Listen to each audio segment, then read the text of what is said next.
যখন অমানুষ হয়ে যায়, মানুষের নৈতিক চরিত্র, জ্ঞান, বিবেক, বুদ্ধি লোপ পাবে। মানুষের স্বভাব দেখে পশু পর্যন্ত লজ্জা পাবে। মানুষকে দেখলে চেনা যাবে না এ মানুষ না পশু। কেন? কিছুদিন পরে দেখবেন পশু দেখতে আর চিড়িয়াখানায় যাওয়া লাগবে না, আমাদের আশেপাশে পশুরা ঘুরে বেড়াচ্ছে। কেন? এই কলিযুগে এমনই একটা বস্তু, এই কলিযুগে বাবা মাকে ভাত দেবে না, ভালোবাসবে না। দেখবেন কিছু কিছু ইয়ং ছেলেরা আছে, এরা বাপ মাকে প্রণাম করে না, কিন্তু শ্বশুর শাশুড়িকে প্রণাম করে। কেন? শ্বশুর শাশুড়িকে প্রণাম না করলে বইয়ের কাছে ঝাঁটা খেতে হবে। শ্বশুর শাশুড়িকে প্রণাম করবে, বাবা মাকে প্রণাম করবে না।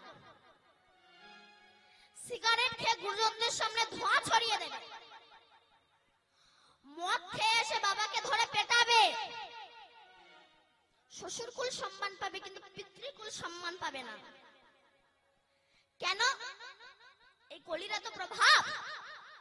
সে যত বড় জ্ঞানী গুণী হোক না কেন, কলি সবার মধ্যে আছে, কলি আসবে, কলি এসেছে। কেন? আমাদের চলন বলন কথাবার্তা একটা পশু যা করে একটা মানুষও তাই করে। তাই মহাজন বলছে কত বিদেশি কৃষ্ণ ভজে গেল, কত পশু কৃষ্ণ ভজে গেল, কিন্তু আমার মতো ফার্স্ট ক্লাস পশু এরা হরি ভজন করে না। তাই মহাজন বলছে, হে মন কি লাগি আইলি ভবে, এমন জন্মে হরি না ভজিলি সে তুই মানুষ কবে। আমরা মানুষ বলে পরিচয় দিই যে আমরা মানুষ, মানুষের সংজ্ঞা জানি না, মানুষ কাকে বলে সেটাও জানি না, মানুষের ডেফিনিশনটা কি সেটাও জানি না, মানুষ পশুর মধ্যে তফাৎ নাকি সেটাও জানি না, শুধু মানুষ বলে পরিচয় দিই। তাহলে সে কুকুর, আমি মানুষ কেন? কুকুরের গায়ে রক্ত লাল, মানুষের গায়ে রক্ত লাল। কুকুর খায়, মানুষও খায়। তারপর কুকুর ঘুমায়, মানুষ ঘুমায়। কুকুরের সন্তানাদি হয়, মানুষের সন্তানাদি হয়। তাহলে সে কুকুর, আমি মানুষ কেন? বলছে কুকুরের আত্মতত্ত্ব বিচার নাই, কিন্তু মানুষ এর আত্মতত্ত্ব বিচার আছে। তুমি মানুষ হয়ে যদি তোমার ভিতরে আত্মতত্ত্ব বিচার না থাকে, তোমাকে কুকুর বললেও কোনো যায় এসে যায় না, পশু তুলনা করলেও কোনো যায় এসে যায় না। কেন? মনুষ্যকুলে জন্ম নিয়েছে হরি ভজন করার জন্য, এসব ভুলে যাচ্ছ। পশুরা তবু 15 বছর হরি ভজন, আমরা হরি ভজন করি না। আমরা বলি যে আমরা মানুষ, এটা মূর্খের পরিচয়। কেন? যারা প্রকৃত মানুষ তারা গোবিন্দকে ভজনা করে। তাই বলছে তিনি আছেন, গোবিন্দকে ভজনা করো, হৃদয়ে আছে। তাকে দেখতে পাচ্ছি না কেন? যেমন আয়না, মুখ দেখার যে আয়না পাওয়া যায়, ওই আয়নায় যদি অনাদি কাল হতে অনেক নোংরা ময়লা পড়ে থাকে, নিজের মুখ কি দেখা যায়? ওই দর্পণে নিজের মুখ দেখা যায়? দেখা যায় কি না? ঠিক তেমনি এখন কি করবেন? ওটাকে মেজে ধুয়ে ফেলুন, তখন নিজের মুখ দেখতে পারবেন। ঠিক তেমনি আমাদের এই চিত্তরূপ দর্পণে আয়নাতে অনাদি কাল হতে অনেক অজ্ঞানতা রূপ, অহংকার রূপ ময়লা পড়ে গেছে। এখন কি করবেন? বসে বসে কৃষ্ণ নাম দিয়ে মাজুন, নিজের চোখের জলে ধুয়ে ফেলুন, তখন ভগবান দেখতে বৃন্দাবনে যাওয়া লাগে না, নিজের হৃদয় মন্দিরে তুমি ভগবানকে দেখতে পাবে। রাধে রাধে। কেন দেখতে পাচ্ছি না? না পূর্ণিমার আকাশের চাঁদ, সেটা পুকুরের জলে দেখা যায় বটে, তবে পুকুরটা স্বচ্ছ, নির্মল এবং পরিষ্কার হতে হবে। ওই পুকুরে যদি কচুরিপানা পরিপূর্ণ থাকে, তাহলে আকাশের পূর্ণিমার চাঁদ দেখা যাবে না। ঠিক তেমনি আমাদের হৃদয়ের পুষ্করণীতে যদি অহংকারের কচুরিপানা পরিপূর্ণ থাকে, কোনদিনও আমরা গোবিন্দকে দর্শন করতে পারবো না। তাই গৌর হরি বল। রামায়ণে একটা কাক প্রভু রামচন্দ্রের কাছে গিয়েছে, হে রাম, তুমি আমাকে এমন একটা কুলে জন্ম দিয়েছো, আমি দেখতে খারাপ, আমাকে কেউ ভালোবাসে না, কেউ পোষে না, আবার আমি ডাকলে নাকি অমঙ্গলের ছায়া, আবার আমি যদি কারো ঘরের চালে বসে ডাকি, মানে গান সাধনা করি, সব আমাকে ঢিল ছুঁড়ে মারে। তো আমার ডিজাইনটা একটু সুন্দর করে দিন। রাম বলল, কাকুটা তোমার দোষ নয়, তোমার আহারের দোষ। কেন? তুমি কি খাও? পচা পেঁচকো নোংরা জাতীয় এই জিনিস খাও, তাই মানুষ তোমাকে ভালোবাসে না। তুমি এক কাজ করো, বলো তুমি কার জীবন চাও? কাক তখন বলছে, রাম তুমি এক কাজ করো, আমাকে হাঁসের জীবন করে দাও। রামচন্দ্র বলল, হাঁসকে ডেকে আনো, হাঁস সুখে আছে কিনা জিজ্ঞাসা করতে হবে না? কাক হাঁসকে ডেকে এনেছে। হাঁস ভাই একটু যাবে? প্রভু রামচন্দ্র ডেকেছে, হাঁসকে ডেকে এনেছে। রামচন্দ্র বলছে, হাঁস তুমি সুখে আছো? হাঁস বলছে, প্রভু আমি সুখে নেই। কেন? কেউ সুখে নেই মা, সুখ একমাত্র বৈষ্ণবের চরণ। তাহলে বৈষ্ণব বলবেন কাকে? জানে দেখিলে মুখে আসে কৃষ্ণ নাম, জানিবে সেই তো বৈষ্ণব প্রধান। রূপ গোস্বামী পাদ প্রতিদিন ভজনে রাধা গোবিন্দের লীলা দেখতেন। আজও রাধা গোবিন্দের লীলা দেখছেন। আজ কি দেখছে? কৃষ্ণ রাধাকে কাঁধে নিয়েছে, রাধারানী ফুল পাচ্ছে, কৃষ্ণ রাধাকে ইচ্ছা করে ফেলে দিয়েছে, রাধারানী পড়ে গেছে। এই দেখে রূপ গোস্বামী পাদ হেসে উঠেছে। যখনই হাসলো ঠিক ওই মুহূর্তে ওই পথ দিয়ে খঞ্জ বাবা যাচ্ছে, উনি খোলা। তখন খঞ্জ বাবা মনে মনে বলল, রূপ আমি খোড়া বলে তুমি আমাকে দেখে হাসলে, কিন্তু উনি তো আমাকে দেখে হাসেনি, গোবিন্দের লীলা দেখতে গিয়ে হেসেছে। মনে মনে ভাবলাম আমি খোড়া বলে হেসেছে, যাও তোমার আর কৃষ্ণ কৃপা হবে না, আর কোনোদিনও গোবিন্দের দর্শন করতে পারে না। প্রত্যেক বৈষ্ণবের হাতে পায়ে ধরে আমি কেন রাধা গোবিন্দের লীলা দেখতে পাচ্ছি না? প্রত্যেক বৈষ্ণব বললেন, তোমার বৈষ্ণব অপরাধ হয়েছে, ক্ষমা চাও। বলে, কি করে বুঝবো কোন বৈষ্ণবের কাছে আমি অপরাধী? বলে, তুমি এক কাজ করো, বৈষ্ণব সেবা দাও, যে বৈষ্ণব আসবে না জানবে তুমি তার কাছে অপরাধী। সবাই এলো, কিন্তু খঞ্জ বাবা এলো না। রূপ গোস্বামী পাদ বলল, খঞ্জ বাবা কি অন্যায় ছিল আমার, কি অপরাধ ছিল আমার, যার জন্য আমি রাধা গোবিন্দের লীলা দেখতে পাচ্ছি না? খঞ্জ বাবা বলল, রূপ আমি খোড়া বলে তুমি আমাকে দেখে হাসলে? রূপ বলল, না তো আমি আপনাকে দেখে হাসিনি, আমি তো গোবিন্দের লীলা দেখতে গিয়ে হেসেছি। খঞ্জ বাবা বলল, তাহলে আমার ভুল হয়ে গেছে, আশীর্বাদ করি তোমার কৃষ্ণ কৃপা হোক। আবার গোবিন্দের লীলা দেখতে আরম্ভ করলেন।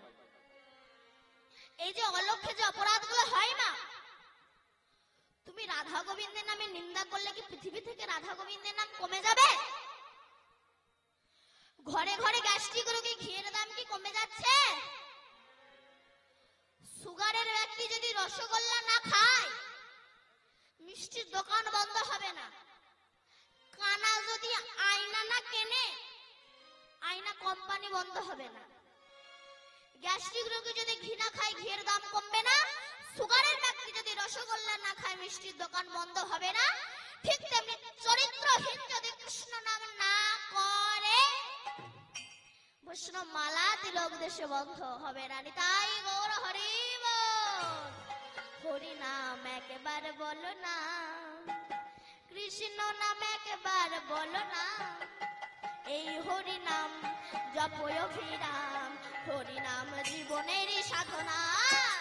হরি নামে একবারে বলো না, কৃষ্ণ নামে একবারে বলো না, এই হরি নামে জপয় অভিরাম, হরি নামে জীবনের সাধনা। হরি নাম একেবারে বলো না, হরি বল। কৃষ্ণ নাম একেবারে বলো না, এই হরি নাম জপয় অভিরাম, হরি নাম জীবনের সাধনা। পৃথিবীতে সব কিছু থাকবে, একদিনে তুমি চলে যাবে, যাবে। পৃথিবীতে সব কিছু থাকবে, একদিন তুমি চলে যাবে, যাবে। পৃথিবীতে সব কিছু থাকবে, একদিন তুমি চলে যাবে। বিষয় বাড়ি সুন্দর নারী, ও বিষয় বাড়ি সুন্দর নারী, বিষয় বাড়ি সুন্দর নারী, ও বিষয় বাড়ি সুন্দর নারী, সঙ্গে কিছুই যাবে না। হরি নামে একবারে বলো না, কৃষ্ণ নামে একবারে বলো না, এই হরি নামে যত গভীরা, হরি নামে জীবনের সাধনা। হরি বল ভাই, রাম ছাড়া গতি নাই। ও হরি বল ভাই, হরি নামে ছাড়া গতি নাই। হরি বল ভাই, হরি নাম ছাড়া গতি নাই। বিষয় বাড়ি সুন্দর নারী, ও বিজয় বাড়ি সুন্দর নারী, বিষয় বাড়ি সুন্দর নারী, ও বিজয় বাড়ি সুন্দর নারী। সঙ্গে কিছুই যাবে না। হরি নামে একবারে বলো না, কৃষ্ণ নামে একবারে বলো না। এই হরি নামে জপো অবিরাম, হরি নামে জীবনের সাধনা। তো রামচন্দ্র হাঁসকে জিজ্ঞাসা করলো, হাঁস তুমি সুখে আছো? হাঁস বলে, প্রভু আমি সুখে নেই। কেন? আমি জলে থাকি, ডুব মেরে সামুদ্রে খাই। জানো, যে আমাকে পোষে, আমি যখন ডিমগুলো পারি, যে আমাকে পোষে আমার ওই ডিমগুলো না রান্না করে খেয়ে নেয়। আমাকে মা ডাক শুনতে দেয় না। তারপর আমি যখন আর ডিম দিতে পারবো না, সেই সময় আমাকে কেটে রান্না করে খাবে। তাই বললো, প্রভু আমার থেকে কাক বেশি সুখে আছে, কারণ ওর মাংস কেউ খায়। রামচন্দ্র জিজ্ঞাসা করছে, কাক তাহলে হাঁসের জীবন চাও? কাক বলে, না, ওর কথা শুনে ভালো লাগছে না। তাহলে কার জীবন চাও? বলে, আপনি এক কাজ করুন, টিয়া পাখির জীবন করে দিন। কি সুন্দর টি টি করে রাখবে। বলে, টিয়া পাখিকে ডেকে আনো, দেখি টিয়া পাখি সুখে আছে কিনা। তখন কাক টিয়াকে ডেকে এনেছে। রামচন্দ্র বলছে, টিয়া তুমি সুখে আছো? টিয়া বলল, প্রভু আমি সুখে নেই, জগতে কেউ সুখে নেই মা। ভাবছো না বড় লোকের ঘরে সুখ আছে? কান পেতে দেখবে, তার ঘরের মতো অশান্তি আর দুনিয়ায় নেই। কেন? গেজেটেড অফিসে চাকরি করা ছেলের মা বাবা ভাত পায় না, কিন্তু বৈষ্ণবের ভাতের অভাব হয় না। রাধে রাধে। কেন? কোন বড় লোককে প্রশ্ন করুন, দাদা ভালো আছেন তো? ও সুরে বলে, ওই আসি। আর কোন বৈষ্ণবকে প্রশ্ন করুন, ভালো আছেন তো? রাধারানীর কৃপায় খুব ভালো আছে। বড় লোকের ঘরে সুখ নেই মা। কেন? সংসারেরা শুধু নিতে জানে, দিতে জানে না। যতক্ষণ দেবে ভালো, না দিতে পারলে গেল। কেন? আমি অনেক জায়গায় গিয়েছি, অনেক বৃদ্ধ বাবা মায়েরা আমাকে বলেছিল, মা দীপান্বিতা সংসার ভালোবাসে না, ছেলে বৌমা খেতে দেন। আমি প্রত্যেককে বলেছিলাম, চলুন আমার সঙ্গে, আমি নিজে বৃন্দাবনে পাঠিয়ে দেব। সেখানে রাধা কুণ্ডের তীরে 5 বার ফ্রি খেতে দেয়, স্বর্ণ মন্দিরে ফ্রি খেতে দেয়। কি চাই আপনার ওখানে? তখন সে কি বলে জানেন? নাতিটা আবার আমাকে ছাড়া ঘুমোতে পারে না। তুমি সংসারের মায়া ছাড়বে না, তোমাকে তো ঝাঁটালাতে খেতেই হবে। কেন? বৃন্দাবনে যান, ওখানে ফ্রি খাওয়া দাওয়া, ফ্রি জামা কাপড়, ফ্রি ডাক্তারি খরচা। কি চাই আপনার? তবু আমরা মায়ার বাঁধনে পড়ে আছি। কেন? টাকা বেশি হলে আপনার দেহটা পর্যন্ত আপনার শত্রু হয়ে যায়, কান শত্রু হয়ে যায়, নাক শত্রু হয়ে যায়, হাত শত্রু হয়ে যায়। কেন? আগে 50 টাকার বেরাসে কাজ মিটত, টাকা যখন বেশি হলো, তার বলে 50 টাকার বেরাস আর ভালো লাগে না, 500 টাকার বেরাস দে। আগে ঠোঁটে 100 টাকার জিনিসে কাজ মিটত, 100 টাকা লিপস্টিকে কাজ মিটত। টাকা যখন বেশি হলো, ঠোঁট বলে 100 টাকার জিনিস ভালো লাগে না, 500 টাকার জিনিস দে। টাকা বেশি হলে আপনার দেহটা পর্যন্ত আপনার শত্রু হয়ে যায়। তো রামচন্দ্র জিজ্ঞাসা করছে, টিয়া তুমি সুখে আছো? টিয়া বলল, প্রভু আমি সুখে নেই। কেন? আমি গাছে গাছে ঘুরে বেড়াই, পোকামাকড় ধরে খাই। জানো, আমি যখন একটু ঘুমাই, সেই সময় সাপ আমাকে ধরে খায়। সাপে না ধরলে ব্যাধে আমাকে ধরে নিয়ে যায়। সারা জনমটা আমার স্বাধীনতাকে হরণ করে নিয়ে আমাকে তোমার কাছে আসতে দেয় না, তোমার নাম করতে দেয় না, তোমাকে হরি ভজনও করতে দেয় না। রাধে রাধে। কাক তাহলে টিয়ার জীবন চাও? বলে না, ওর জীবনও চাই না। তাহলে কার জীবন চাও? বলে, আপনি এক কাজ করুন, আমাকে ময়ূর করে দিন। বললো, ময়ূরকে ডেকে আনো। কাক ময়ূরকে ডেকে এনেছে। রামচন্দ্র জিজ্ঞাসা করছে, ময়ূর তুমি সুখে আছো? ময়ূর বলছে, প্রভু তুমি আমাকে দেখতে সুন্দর করেছো, থেকে সুন্দর, কিন্তু তুমি জানো আমাকে ধরে আমার এই কাঁচা কাঁচা পাখনাগুলো যখন টেনে তুলে নেয়, দেখবেন বৃন্দাবনে গেলে ময়ূরের পাখা কিনতে পাওয়া যায়, ওই কাঁচা কাঁচা পাখনাগুলো যখন টেনে তুলে নেয় রক্ত ঝরঝর করে পড়ে। তাই বলবো প্রভু, আগামী জন্মে তুমি আমাকে কাক কুলে জন্ম দিও, তবে ময়ূর করে যেন আমাকে জন্ম দিও না। তাহলে কি চাও? তখন চারজনাই বলে কিছু চাই না, আশীর্বাদ করো আগামী জন্মে যেন কৃষ্ণ ভক্ত ঘরে জন্ম পাই, ভিন্ন আর কিছু চাওয়া পায়। হরি বল। তাই মহাপ্রভু বলেছেন এসো হরিনাম করো। হে ভক্তমণ্ডল এবং ভক্তিমতী মায়েরা, আজ এই লীলাটি আমি আস্বাদন করব। প্রথমে বলে দিই, আজ এই লীলাটি আস্বাদন করবে, লীলাটির নাম হচ্ছে নিধুবনে রাধা কৃষ্ণের মিলন। তাই বলছো হরিনাম করো, কেন কেন হরিনাম করব?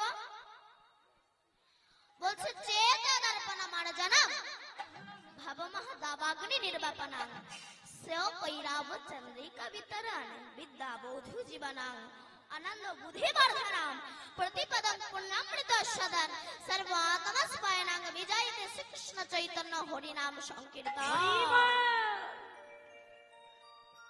হরিনাম করো কেন? হরিনাম করলে তোমার চিত্তরূপ দর্পণটা মার্জিত হয়ে যাবে, আর যখন চিত্তরূপ দর্পণটা মার্জিত হয়ে যাবে তখন ভগবান দেখতে আর বৃন্দাবনে যাওয়া লাগবে না, নিজের হৃদয় মন্দিরে তুমি ভগবানকে দেখতে পাবে। হরি বল। তোমরা গৌর ভজ, তোমরা গৌর ভজ, গৌর ভজ, গৌর গুণ গাও, নাম ভজ, নাম ভজ, নিত্যানন্দ গাও।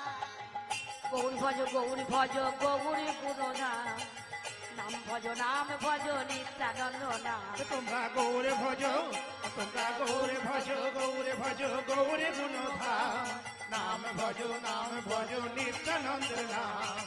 গৌর ভজ, হরি বল। গৌর ভজ, গৌর ভজ, গৌর গুণ গাও, নাম ভজ, নাম ভজ, নিত্যানন্দ গাও। গৌরী ভজ গৌরী ভজ গৌরী ভজ গৌরী গুণদা, নাম ভজ নাম ভজ নিত্যানন্দ নাম। তোমরা গৌরে ভজ, তোমরা গৌরে ভজ, গৌরে ভজ, গৌরে গুণধাম, নাম ভজ, নাম ভজ, নিত্যানন্দের নাম। নিত্যানন্দ নিত্যানন্দ সবার মনে দেয় আনন্দ। নিত্যানন্দ নিত্যানন্দ সবার মনে জয়ানন্দ। নিত্যানন্দ, নিত্যানন্দ সবার মনে দয়ানন্দ। গৌর ভজ, গৌর ভজ, গৌর ভজ, গৌর গুণ গাও, নাম ভজ, নাম ভজ, নিত্যানন্দ গাও। গৌরী ভজ গৌরী ভজ গৌরী গুণদা, নাম ভজ নাম ভজ নিত্যানন্দ নাম। তোমরা গৌর ভজ, গৌর ভজ, গৌরী গুণধাম, নাম ভজ, নাম ভজ, নিত্যানন্দের নিত্যানন্দ নাম। তাই হরি ভজন করো। তাই মহাজন বলছে যারা গোবিন্দকে ভজন করে তাদেরকে চোখের জলে ভাসতে হয়।